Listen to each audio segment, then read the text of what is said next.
In this video, I try and make it 3 wide on the corkscrew and revenge punts. They're still happening in Gran Turismo 7.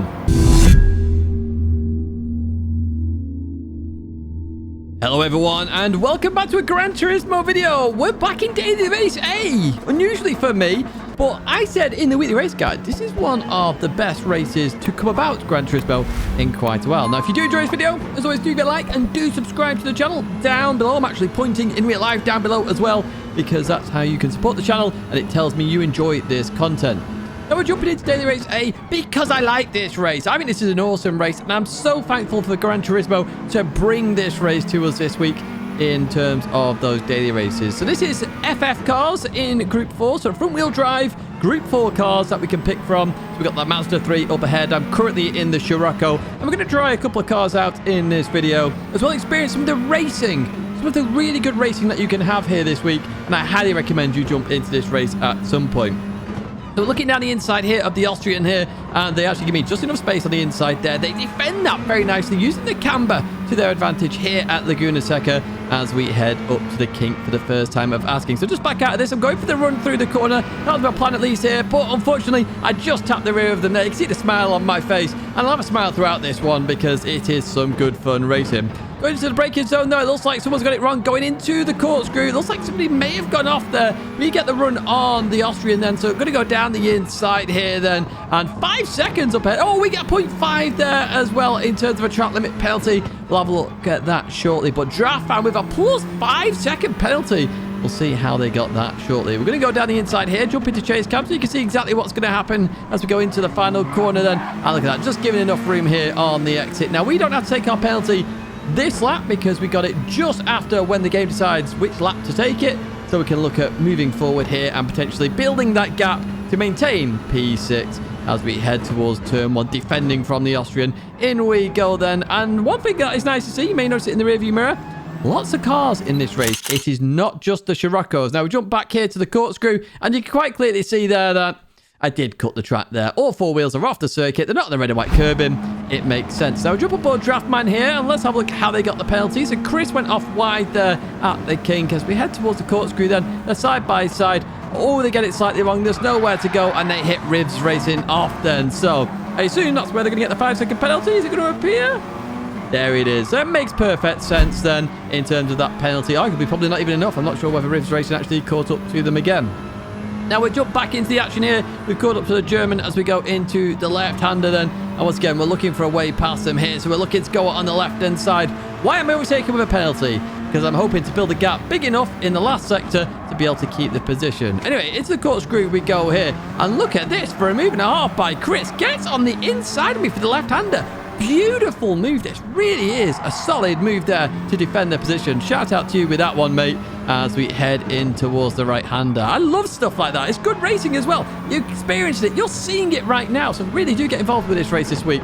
You know, the more people that participate in these kind of races where it's good fun, something different, the more Gran Turismo will do them. Or let's hope they do them at least. So we're going to take that penalty. As you can see, we're well ahead of the Austrian behind. So that move was well worth taking earlier on. What we're going to do is advance a lap later where we catch back up to the German then, and we're going to have a fight for this P5 then. In the distance, P3 is being fought for there, the podium. As we look on the inside here of the German there, slight tap. I'll just lift off there to allow them to come back on the circuit. Arguably, you could say I had a probably opportunity to get that, but even so, I want to overtake fair and square here, and let's see what the German can do in terms of a defense as well. I do find that I'm pretty quick at this combo.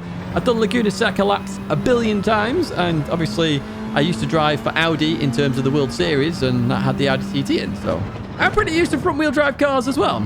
I'm going to go into this left-hander then, looking for the run on the German up ahead. Now, I'm not going to go for the move into this corner. It's a very rare move that I would go for. I'm just looking for the marker there, just so I can see a little bit. As we go through here, though, this is where I wanted to get the move done. Unfortunately, the German gets it wrong ahead. You see me laughing my head off there, because I went for the move, the German got it wrong, and then it sort of compromised my own move.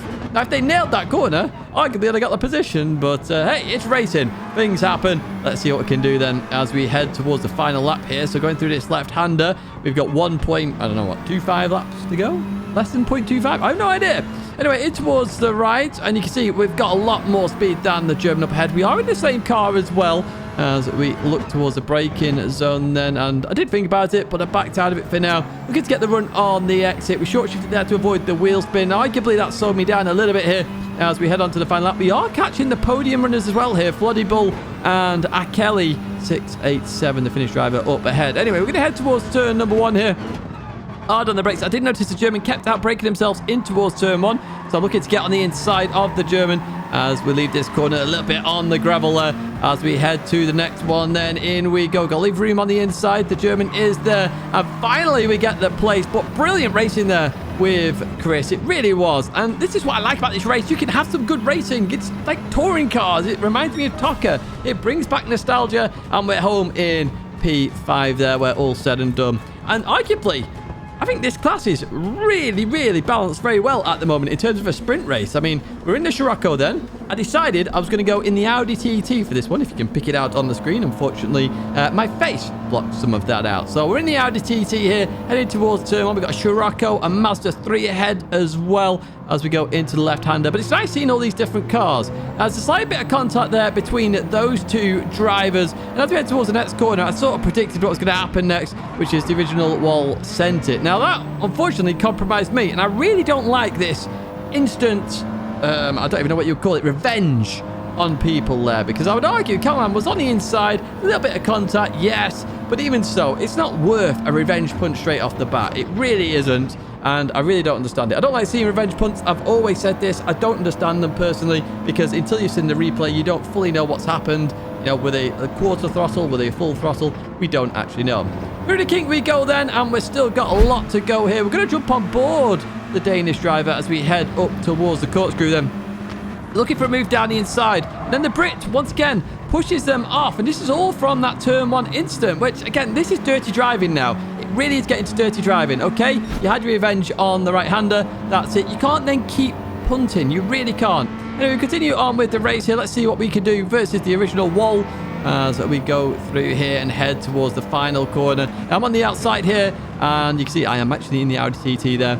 As we continue on through, they give me plenty of space here. So they're obviously racing me clean. They obviously felt grieved by the previous incident at turn 1. No idea what was going on there. I really don't get it personally. But even so, we're going to try and race here Mark Walton as we head towards turn number 1. The original wall, well, arguably it's turn 2 because the little kink over the crest there is turn 1.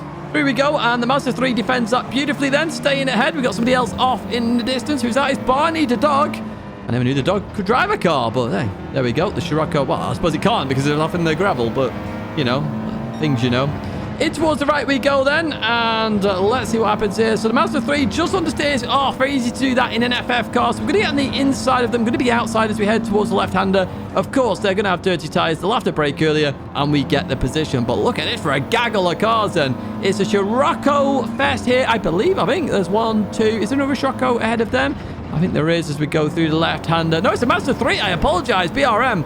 So the Mazda 3 leading the way from the Sciroccos. We've got Affinity Gaming there. I think it is the highest DR driver in terms of this pack then as we go into the left-hander. We slow it down nicely. It looks like somebody's gone off there. The Mazda 3. I'll look to try and go down the middle. Didn't quite work out there as we continue on through. We do gain a position though, but we also gain a track limit penalty there.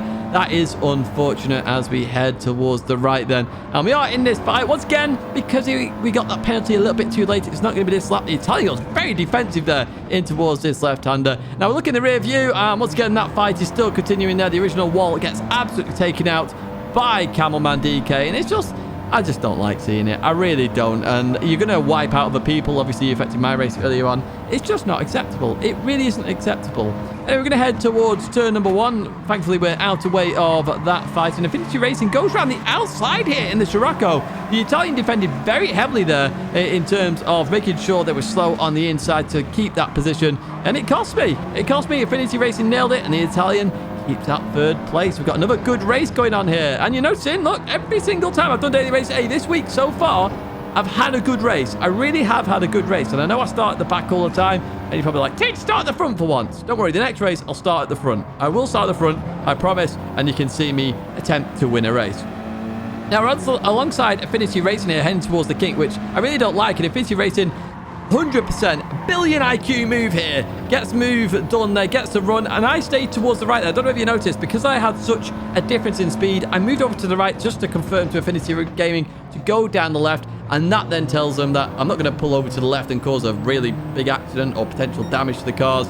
And that allows them to go through. Yes, I lost a position, but I've got a penalty anyway, and we can look at catching them up because this Italian is defending for their lives right now. And the fact that they are defending means they're going to be going a lot slower. I'll be able to catch up to them. Oh, fingers crossed. I can at least anyway.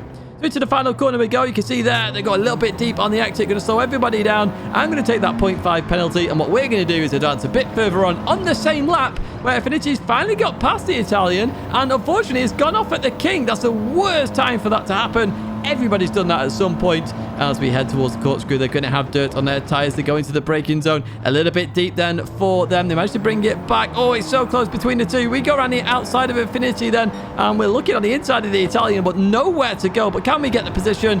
Yes, we can. We are finally up into P4. It gives us one lap to try and get the Italian. Let's see what we can do. You can see that through there. They are a little bit slow. So we do have the advantage over the Italian as we go on the brakes and into the final corner. Around the outside, here we go. They accelerate a little bit too early. Tiny bit of contact. Nothing major. They gave me space on the exit there as we head towards the line then. And this is going to be a last lap shootout. Don't we all love these, folks? But again, I go back to the point. This is what we want, Gran Turismo. Good racing. We don't need to be in Group 1 cars all the time. Now, the Italian's just got a penalty there for cutting the inside at technically turn 1 there. 0.5 second penalty. So as long as we stay in P4, we should have this. We really should have it. But we've got a lot of fighting going on here behind Affinity Gaming in that Scirocco and the BRM DM in that Mazda 3. So we're going to head towards this right-hander then, looking to try and maintain as much speed as we can. There we go. Through we go. And we've got a massive run on the Italian once again. Round the outside, looking to try and get ahead here so I don't get involved in the fight behind then. Round the outside, trying to use the camber there. Oh, a little bit of leaning going on here. A little bit too much leaning, in my opinion, on that one as we continue on. You can see her shaking ahead from me. It's quite clear there. Affinity gives me a bit of a bump draft though as we go into the kink then, looking to maintain the speed, and we don't get the run this time on the Italian as we head towards the corkscrew then, as we go on the brakes. Braking earlier here because I am behind them as we go through here. No track cutting, thankfully there, and we are still behind them. They do have that 0.5 second penalty. Now this defending is actually going to cost them time here. Affinity knows that, BRM will know that. As long as they're close, they're going to get the position. And arguably, the Italians did let me go earlier on. They may have kept P4 here, but unfortunately, they're going to drop all the way back, I'm sure. So we're looking around the outside here. I'll slow it down then, because I knew they were going to try and go too deep there. Not sure why they wanted to go that deep, but even so, we're through. Affinity's through, BRM's through. They drop to P6. We get the podium in the end, and another brilliant race in an Audi TT, which not many people are using. I was the only one in that race. See a Swiss Sport down further back there. So I was like, do you know what? I'm going to go in my old school car. So the very first season of the Manufacturer Series, I chose Peugeot. And when the official competition, that is. So I jumped in, did a couple of laps, got a 27.2, and won this race. So the RCZ also looking very competitive this week. In fact, all the cars look competitive. I've raced all of them, and they're all fantastic. It's really well balanced. It's an awesome race. I just want to see more of this. Balanced cars, categories, so subcategories in groups. So in Group 1, we needed 3 or 4 of them, obviously. But it brings good racing. I've had 3 fantastic races today. Obviously, this was a lights to flag finish, so I didn't exactly have a good race here, but it's also good to keep pushing on. But even so, brilliant races every single time, and they've just been fantastic. I do hope you have enjoyed this video. You may see a couple of laps on the leaderboard on my accounts in this one, so do keep an eye out for those. You can chase the relevant ghost that you have there. As always, thank you so much for watching. If you have enjoyed it, give it a like, subscribe to the channel, stay in touch with all the latest content. Check out the weekly race guide there and the partners down below. If you click those links or use the discount codes, I do get a kickback as well. Thank you as always, and I hope to see you in another video or live stream again very soon.